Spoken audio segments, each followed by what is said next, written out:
కేవీఎన్ ఆచార్య retired principal సర్వేల్ subscribe ఆచార్య Sri Shakti channel శుభం భూయాత్. అగమ్య మహిమాలోకే రాఘవేంద్రో మహాయశాః శ్రీమద్వయత విదుగ్ధాబ్ధి చంద్రోవవతు సదానగః. భూలోక కల్పవృక్షము శ్రీ గురు రాఘవేంద్ర స్వామి. శ్రీ మధ్వ సంప్రదాయం అనే క్షీరసాగరపు యశస్సును చంద్రుని వలె మహిమాలోకాలకు వ్యాపింపజేసిన వారు రాఘవేంద్ర. ఆయన కలియుగ కల్పవృక్షం, భక్తుల పాలిటి కామధేరువు. మాధ్వుల రాఘవేంద్ర స్వామిని ప్రహ్లాదుని అంశగా భావిస్తారు. ఆయన అవతారమూర్తిగా దిగివచ్చి భక్తుల పాలిటి చింతామణిగా వెలుగొందారు.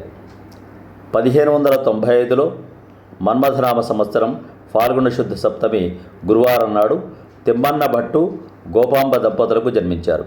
వేదశాస్త్రాధ్యయనంతో సాటిలేని పండితులయ్యారు. వంశపారంపర్యంగా వచ్చిన వీణా వాదనంలో కూడా అద్భుతమైన ప్రతిభ కనపరిచారు. వీణా వెంకట భట్టుగా ప్రసిద్ధి చెందారు. విద్యాభ్యాస కాలంలో శ్రీ సుధీంద్రుల వారికి శిష్యుడిగా ఏకసంథాగ్రాహిగా పాఠాలు నేర్చుకున్నారు. తన పాండిత్య ప్రతిభతో ఎందరో పండితులను వాద ప్రతివాదాల్లో ఓడించి మహాభాష్యాచార్య, మహాభట్టాచార్యగా బిరుదులు పొందారు. ఫాల్గుణ మాసం శుక్లపక్షం విధియనాడు శ్రీ సుధీంద్ర తీర్థుల వద్ద సన్యాస దీక్ష స్వీకరించారు. అనుభాష్యం, బ్రహ్మసూత్ర భాష్యం, ఉపనిషత్తులకు భాష్యం, మంత్రార్థ మంజరి, తత్వదీపిక, న్యాయముక్తావళి, గీతార్థ సంగ్రహం, రామచరిత మంజరి, కృష్ణచరిత్ర మంజరి వంటి 48 గ్రంథాలను రచించారు. సంగీతం, సాహిత్యం, వ్యాకరణం, పద్యం, తర్కం, నాటకం, కవితారంగాల్లో విశేష కృషి చేశారు. దాస్ సాహిత్యాన్ని ప్రోత్సహించారు. వారి జీవితంలో ప్రతి అడుగు మనకు ఆదర్శప్రాయమైనది. తమిళనాడులో పుట్టి కర్ణాటకలో పెరిగి ఆంధ్రలో స్థిరపడ్డారు. శ్రీ రాఘవేంద్రులు హంసనామక ప్రారంభమైన గురు పరంపరలో 32వ పీఠాధిపతిగా బాధ్యతలు చేపట్టారు. ఆసేతు హిమాచలం 3 సార్లు కాలినడకలు పర్యటించారు. ఆ రోజుల్లోనే దేశమంతటా శ్రీ రాఘవేంద్రుల కీర్తి వ్యాపించింది.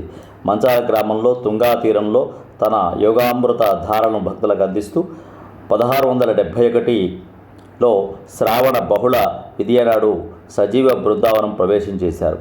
ఆ రోజునే వారి యొక్క ఆరాధనా ఉత్సవంగా నేటికి చేయడం జరుగుతోంది. ప్రస్తుతం వీరి బృందావనం ఆంధ్రప్రదేశ్లోని కర్నూలు నుంచి 100 కిలోమీటర్ల దూరంలో తుంగభద్ర నది ఒడ్డున మంత్రాలయం క్షేత్రం ఉంది.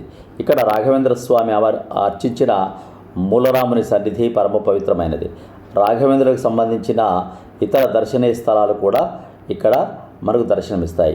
వారి బృందావనం కూడా ఇక్కడ ఎంతో ఆనందాన్ని కలిగిస్తుంది. ఎంతోమంది భక్తులకు కల్పతరువుగా భావించేటువంటి శ్రీ రాఘవేంద్ర స్వామి ఎన్నో మహిమలు కూడా వారు చూపడం జరిగింది.